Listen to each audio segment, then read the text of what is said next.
seperti yang sudah diperkirakan, diskenariokan dari awal, ya, kalau Arab Saudi dan Qatar itu pasti akan lolos karena FIFA dan AFC sudah menunjuk dua negara ini menjadi tuan rumah dan itu menjadi kenyataan. Jadi memang bagi kita, ya, kemarin boleh banyak yang menyesal dengan keadaan tim nasional kita kalah melawan Arab, padahal kita mungkin punya kesempatan, ya, kalau bukan taktik, strategi penempatan starting 11 pemain yang tidak pas di dalam susunan itu oleh pelatih kepala Patrick Kluivert, ya boleh-boleh saja kita bisa mengatakan demikian. Dan apapun itu, kalaupun kita berhasil paling tidak menahan imbang, tetap juga saya rasa Arab Saudi akan lolos. Ya. Arab Saudi sudah menyelesaikan pertandingan menghadapi Irak, bermain kacamata 0-0. Ya, kalau kita bisa bermain imbang pasti akan beda. Mereka akan menang melawan Irak, karena dalam penguasaan bola itu sangat tinggi, dalam shoot on target itu mereka lebih bagus, lebih menguasai permainan melawan Irak. Irak itu cuma 1 on target dari 4 percobaan menembak. Jadi sulit bagi Irak untuk bisa berkembang. Tetapi memang bisa juga kenyataan bisa jadi lain, ya, kalau kita bisa draw dengan Arab Saudi, kemudian kita 0-0 dengan Irak. Nah, itu yang menarik. Seandainya juga pertandingan antara Arab Saudi dan Irak 0-0, kita mungkin akan lolos. Berdasarkan kalau udah hitung-hitungannya untuk kartu, mereka dapat kartu merah kan dari Muhammad Kano, itu diberikan wasit Ahmed Al-Ali dari Kuwait. Tetapi itu hanya cerita-cerita yang sudah lewat, bumbu-bumbu yang sudah lewat, tapi pada kenyataan memang ini sudah disetel bahwa Arab Saudi dan Qatar pasti lolos. Ya wajar. Makanya disindir oleh pelatih Irak kan. Ya, Graham Arnold tuh ini memang sudah diatur. Ya, pasti mereka akan lolos. Begitu pertandingan usai dengan 0-0 melawan Irak, karena itu pertandingan menentukan. Irak harus menang.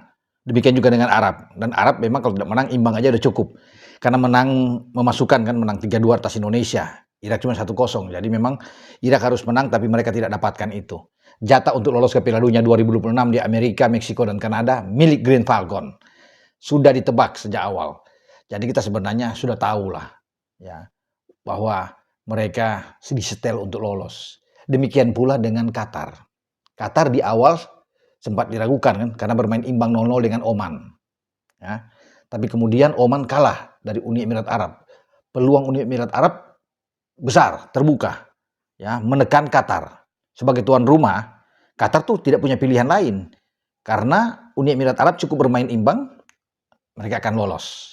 Ya, mengirim Qatar itu untuk ikut di pertandingan antara runner-up, bertanding dulu, mungkin bersama dengan Irak akan bertanding, dan kemudian akan menjadi wakil Asia nantinya bertarung dengan konfederasi-konfederasi lain.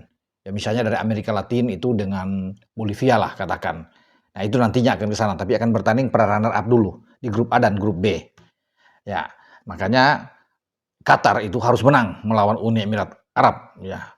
Dan akhirnya seperti sudah diduga sama dari awal bahwa Qatar menang. Sempat unggul 2-0 sebelum di injury time, menit akhir ada gol balasan, tapi tidak berpengaruh lagi kalau tinggal 1-2 menit itu, ya 2-1 memang.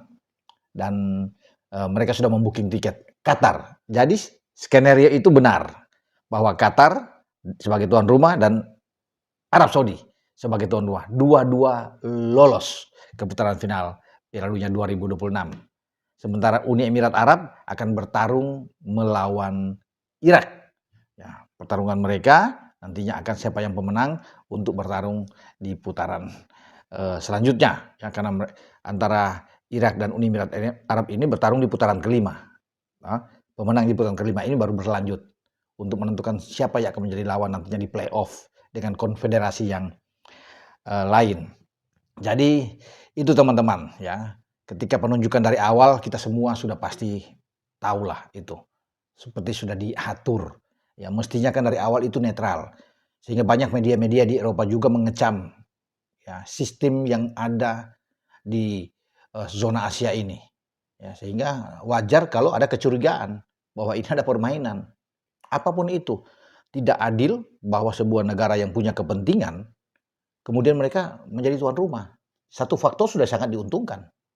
Apalagi bicara dengan Arab dan Qatar. Arab itu nantinya akan jadi tuan rumah di Piala Dunia 2034 ya, untuk Piala Dunia nantinya. Dan luar biasa kalau Piala Asia nantinya mereka juga akan menjadi tuan rumah 2027.